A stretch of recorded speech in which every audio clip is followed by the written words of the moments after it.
তিনি উত্তরে বললেন, পরিত্রাণের একমাত্র পথ হচ্ছে মহান আল্লাহকে ধোঁকা দিও না।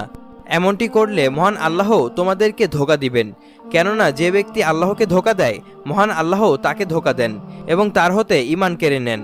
যদি সে বুঝতে পারে তবে বুঝবে যে প্রকৃত অর্থে সে নিজেকেই ধোঁকা দিয়েছে। বলা হলো, হে আল্লাহর রসূল, কিভাবে আল্লাহকে ধোঁকা দেওয়া হয়?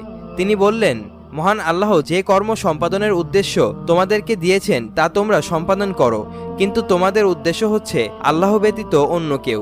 অতঃপর বললেন, তাকওয়া অর্জন করো এবং লোক দেখানো হতে দূরে থাকো, কেননা লোক দেখানো বা রিয়া হচ্ছে মহান আল্লাহর সাথে শিরক করা।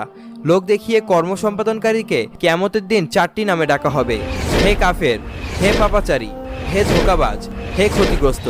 তোমার সকল কর্ম ধ্বংস হয়ে গেছে এবং তোমার সকল সওয়াব বাতিল হয়ে গেছে। আল্লাহর নবী সাল্লাল্লাহু আলাইহি ওয়াসাল্লাম বলেছেন, নিশ্চয়ই আমি উত্তম নৈতিকতার